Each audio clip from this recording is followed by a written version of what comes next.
Shalom Bapak Ibu Saudara-saudara yang terkasih di dalam nama Tuhan Yesus Kristus. Mari kita awali hari kita bergumul bersama dengan firman Tuhan. Kita berdoa. Ya Allah Bapa Surgawi, di dalam Kristus Yesus Tuhan Juru Selamat kami yang hidup, kami bersyukur kepadamu atas segala kebaikan dan kemurahan-Mu yang senantiasa memelihara hidup kami hingga pada hari yang baru ini, hari yang sejuk ini. Kemurahan-Mu Tuhan menjadi kekuatan dan keselamatan bagi kami. Saat ini Tuhan, kami hendak merenungkan kebenaran firman-Mu. Berfirmanlah Engkau, kami siap mendengar. Curahkan Roh Kudus-Mu kepada kami, agar kepada kami dianugerahkan pengertian yang benar dan yang baik untuk mendengar, memahami, dan melakukan kebenaran firman-Mu. Hanya dalam nama Tuhan Yesus Kristus kami bersyukur dan berdoa kepadamu. Amin. Bapak Ibu Saudara-saudara yang terkasih dalam nama Tuhan Yesus Kristus, firman Tuhan yang menjadi renungan bagi kita saat ini tertulis dalam kitab Markus pasal 10 ayat 45. Demikian firman Tuhan. Karena anak manusia juga datang bukan untuk dilayani, melainkan untuk melayani dan untuk memberikan nyawanya menjadi tebusan bagi banyak orang. Demikian firman Tuhan. Saudara-saudara yang terkasih, hidup kita di tengah-tengah dunia ini terpanggil untuk melayani. Melayani adalah menjadi tugas yang wajib dilakukan oleh setiap orang yang percaya, sehingga kehadirannya di tengah-tengah dunia ini menjadi berkat. Lalu siapa yang menjadi teladan kita di dalam pelayanan? Bahwa Tuhan Yesus Kristuslah yang menjadi teladan utama, teladan yang sangat sempurna untuk memahami apa arti pelayanan itu sendiri. Bahwa Tuhan Yesus Kristus datang ke dunia ini. Dia datang dari singgasananya, dari surga, menjadi sama seperti kita, manusia, merendahkan dirinya. Kitab Perjanjian Baru mengatakan mengosongkan dirinya, meninggalkan semuanya itu dan menjadi sama seperti kita untuk melayani kita, agar kita dapat memahami, mengerti apa itu kerajaan Allah dan kita diselamatkan. Bahwa pelayanan Tuhan Yesus Kristus itu bukan sekedar kata-kata saja, tetapi dia memberikan dirinya, memberikan tubuhnya, darahnya, memberikan nyawanya untuk keselamatan kita. Maka sempurnalah pelayanan Tuhan Yesus Kristus itu untuk menolong, untuk menyelamatkan kita. Bapak Ibu Saudara-saudara yang terkasih, teladan yang berharga ini juga disampaikan kepada murid-murid yang pertama, bahwa orang-orang yang dekat kepada Tuhan Yesus Kristus bukanlah orang-orang yang didudukkan dalam satu jabatan, struktur, atau pangkat-pangkat yang tinggi untuk dihormati orang. Tetapi orang-orang yang dekat kepada Tuhan Yesus Kristus itu adalah orang-orang yang siap ditugaskan melayani. Karena itu saudara-saudara yang terkasih, maka ketika firman hari ini berbicara di tengah-tengah kita, kita diajak untuk melihat diri kita. Kita adalah milik Tuhan Yesus Kristus, orang-orang yang telah ditebus. Maka kita harus tunduk, taat kepada apa yang dikehendakinya untuk kita kerjakan di dalam kehidupan kita di tengah-tengah dunia yang penuh dengan pergumulan ini.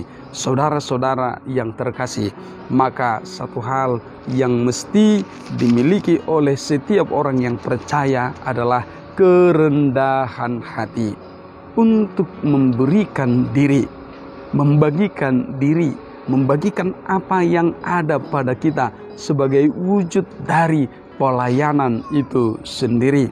Maka setiap orang percaya tidak lagi berpikir tentang bagaimana dia dihormati orang lain pertama-tama, bagaimana dia mendapatkan sesuatu atau bahkan kedudukan yang tinggi. Bukan itu, tetapi bagaimana dia dapat dirasakan semakin banyak orang yang merasakan tanda kehadirannya untuk menghadirkan berkat, menghadirkan kebaikan. Karena itu saudara-saudara yang terkasih, karena itu kita perlu menyadari semuanya sebagai murid-murid Tuhan Yesus Kristus, sebagai orang-orang yang percaya, sebagai orang-orang yang beriman, maka yang kita kejar, yang kita harus upayakan di tengah-tengah kehidupan kita adalah bagaimana menjadi berkat bagi sesama. Melayani tentulah membutuhkan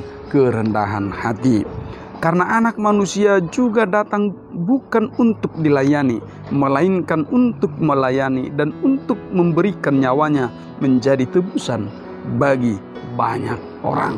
Maka ketika kita melayani dan ketika kita telah menerima pelayanan, maka hiduplah juga saling melayani. Karena itu kita tidak hanya dilayani, menerima, tetapi bagaimana juga melayani dan memberi. Kita tidak lagi hanya berpikir tentang apa yang dapat kita terima, apa yang dapat dilayankan kepada kita, tetapi apa yang dapat kita bagikan, kita dapat berikan, dan kita dapat layankan kepada sesama kita di tengah-tengah dunia ini. Saudara-saudara yang terkasih, berharga sekali sebenarnya kehidupan kita ini.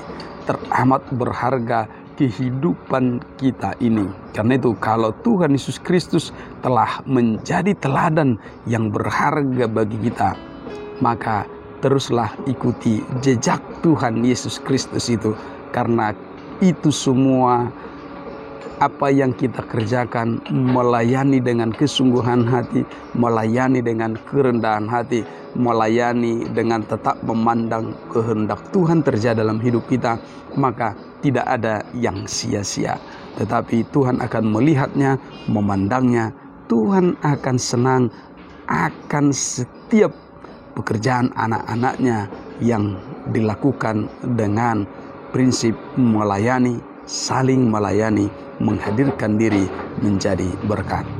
Amin. Bapa dalam sorga, kami bersyukur kepadamu atas firman hari ini. Ketika Engkau memanggil kami Tuhan untuk hidup melayani dan saling melayani satu dengan yang lain, saudara-saudara kami di tengah-tengah dunia ini. Tuhan Allah, panggilan yang sangat istimewa ini Engkau sampaikan kepada kami, dan Engkau telah pertama terlebih dahulu memberikan teladan yang sempurna bagi kami. Engkau Tuhan Yesus Kristus telah mengorbankan nyawamu untuk menolong, menebus kami agar kami selamat. Tuhan Allah, ketika anugerah-Mu telah menyelamatkan kami, pimpin kami Tuhan menjadi orang-orang yang sungguh-sungguh hati dan rendah hati, melayani, memberikan diri kami, membagikan apa yang ada pada kami untuk tugas pelayanan. Tuhan Allah, peliharalah hidup kami sepanjang hari ini, agar hidup kami tetap selamat, tetap dalam tuntunan Roh Kudus, terus bersungguh-sungguh melakukan kehendak-Mu. Apapun yang menjadi pergumulan jemaat-Mu, Tuhan tolong Engkau memberikan kekuatan, memberikan hikmat untuk memenangkan itu semua, dan terlebih iman yang tetap teguh di dalam setiap gumul juang hidup jemaat-Mu. Ampuni kami Tuhan atas segala dosa kelemahan kami, agar kami kudus di hadapan-Mu. Hanya di dalam nama Tuhan Yesus Kristus kami bersyukur dan berdoa kepadamu. Amin. Kasih karunia dari Tuhan kita Yesus Kristus, kasih setia dari Allah Bapa, dan persekutuan Roh Kudus memberkati hidupmu hari ini dan sampai selama-lamanya. Amin. Selamat pagi, semangat pagi, Horas.